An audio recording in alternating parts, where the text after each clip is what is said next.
దేవుని ప్రియులకు శుభములు. ఈ దినమందు దేవుని వాక్యాన్ని చదువుకుందాము.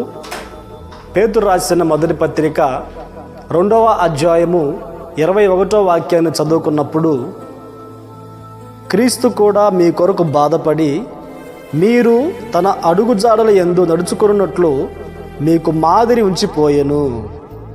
ప్రియ దేవుని బిడ్డలారా, యేసుక్రీస్తు మానవునిగా ఈ లోకంలో 33.5 సంవత్సరాలు బ్రతికి ఉన్నారు. బ్రతికిన ఆ దినాలన్నీ కూడా ఆయన జీవించిన విధానము, ఆయన మాట్లాడిన విధానము, ఆయన ప్రవర్తన అంతటి కూడా మనకు మాదిరికరంగా ఉంచి వెళ్ళి ఉన్నారు. మనము ఈ లోకములో నుండి ప్రత్యేకింపబడి యేసుక్రీస్తు రక్తము చేత కడగబడి ఆయన స్వాస్థ్యముగా మారిన మనము ఈ లోకములో ఎవరిని మాదిరిగా తీసుకోవాలి అంటే, మనం ఆరాధించే దేవుణ్ణి, మన కొరకు ప్రాణం పెట్టిన దేవుణ్ణి, మన కొరకు రక్తాన్ని చిందించిన దేవుణ్ణి మనం మాదిరిగా తీసుకోవాలి. ఈ రోజుల్లో మనుషులు, లోకములో ఉన్న వారు పలు విధములైన మనుషులను, వారి హృదయాన్ని ఆకర్షించిన మనుషులను మాదిరిగా తీసుకొని జీవిస్తూ ఉంటారు.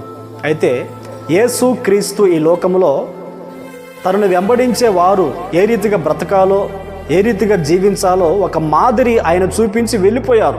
కనుక ఆయన ఎట్లా బ్రతికారో ఆ రీతిగా మనమును బ్రతకాలి.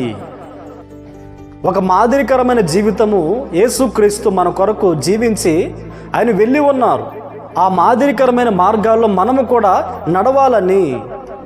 ఆయనలో పాపము లేదు, ఆయన నోట ఎలాంటి కపటమును కనబడలేదు, దూషింపబడి బదులు దూషించలేదు, శ్రమ పెట్టబడి బెదిరింపక న్యాయముగా తీర్పు తీర్చు తండ్రికి తనను తాను అప్పగించుకొని ఉన్నాడు.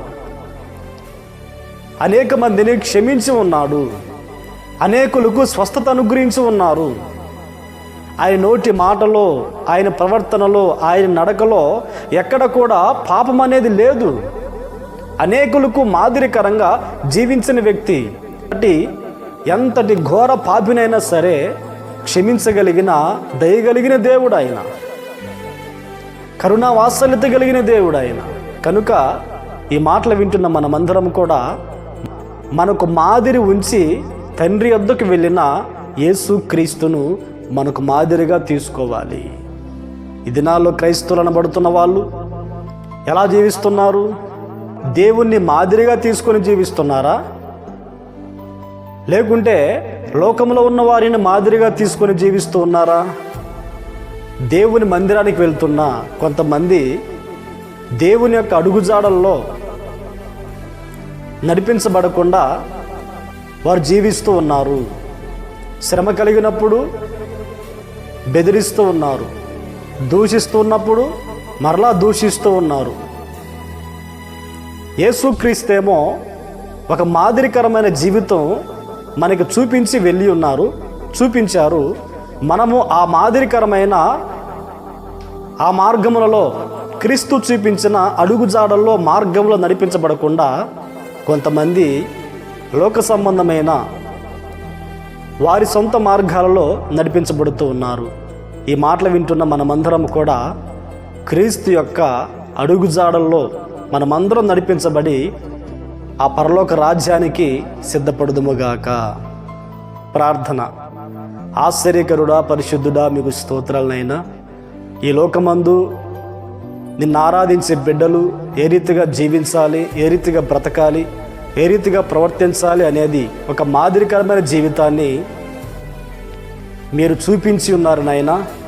మేమును కూడా ఆ రీతిగా బ్రతుకుటకు సహాయం అనుగ్రహించండి. ఈ ప్రార్థనలోకి మించిన ప్రతి వారును కూడా ఆ రీతిగా ప్రవర్తించుటకు సహాయం అనుగ్రహించమని ప్రార్థిస్తున్నాం. ఈ దినమంతా కృపాక్షేమాలు మాకు తోడుగా ఉంచి మీరు మాతో ఉండి మహిమను పొందమని యేసు నామములో ప్రార్థించి అడిగి పొంది ఉన్నాము తండ్రి. ఆమేన్, ఆమేన్. దేవుడు మిమ్మల్ని ఆశీర్వదించునుగాక.